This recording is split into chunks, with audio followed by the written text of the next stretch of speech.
मित्रों नमस्कार, राम राम। मैं आचार्य तरुण शर्मा सरल ज्योतिष के इस कार्यक्रम में आप सभी का हार्दिक स्वागत करता हूं। इस वीडियो में हम चर्चा करेंगे कि महाआरती कैसे होती है और गणेश विसर्जन की सरल से सरल विधि पे चर्चा करेंगे।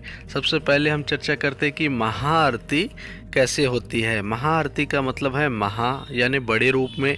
तो जब भी कोई आरती को हम बड़े रूप में करते हैं, जैसे हम बातियों की संख्या को बढ़ाते हैं। हम सभी जानते हैं कि आरती में जो बाती की संख्या होती है उसको बढ़ाना चाहिए। एक तो नहीं, 3 बाती, 5 बाती, 7 बाती, 11 बाती, 108 बाती, 1.25 लाख बाती या 11,000 बाती, ऐसे बहुत लोग करते हैं। उससे आरती होती है, उसको महाआरती बोला जाता है। साथ ही साथ एक देवता की आरती न करके 5 देवता की आरती की जाती है।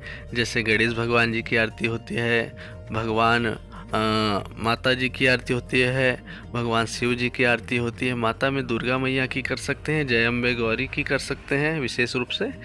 हनुमान जी की आरती होती है उसमें विशेष रूप से, और जगदीश्वर भगवान की आरती होती है। साथ ही साथ चलिए हम चर्चा करने जा रहे हैं कि आज हम जो विशेष रूप से यहाँ पे विसर्जन विधि है उसको आइए हम चर्चा करते हैं।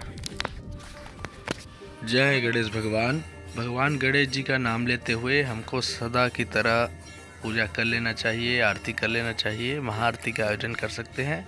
उसके बाद जैसे गंगा जल, रोली, चंदन, अक्षत, पुष्प, ये सभी एक टब में, एक बाल्टी में, अगर वो धातु का हो तो और अच्छी बात है, न मिले तो जो आपके पास रहे, कलश के जल को अवश्य डालना चाहिए।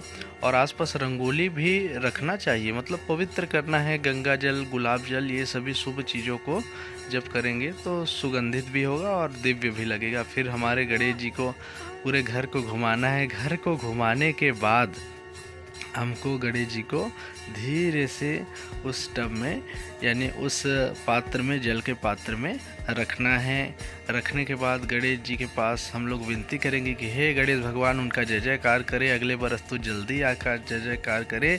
और इसको आप कर सकते हैं वैसे गणेश भगवान जी मिट्टी के रूप में, किसी वृक्ष के रूप में, प्रकृति के रूप में तो रहेंगे ही, लेकिन प्रतिवर्ष इसको करने से प्रकृति की भी रक्षा होगी।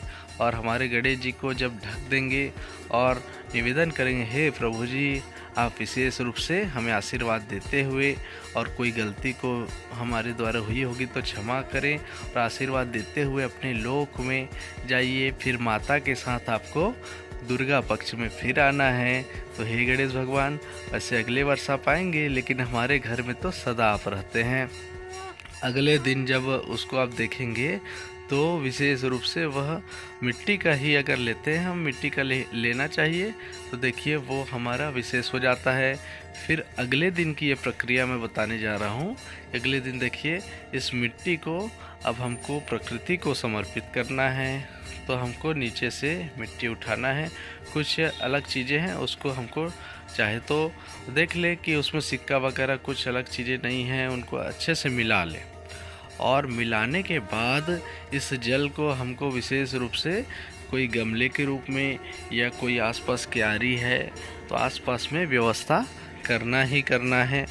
और गणेश जी के इस जल को अधिक से अधिक हमारे आसपास की प्रकृति में ज़रूर छोड़ना है, क्यारियों में इसको डालना है। इससे क्या होगा कि हमारे जो जल का भी सही प्रयोग होगा। और उसके बाद एक विशेष कोई गणेश जी को जैसे प्रिय है दुर्वा, तो आप चाहें तो दुर्वा या कोई विशेष समीपत्र दुर्वा ऐसी चीज़ों में कर सकते हैं, कोई फूल के पौधे लगा सकते हैं। जय हो गणेश भगवान।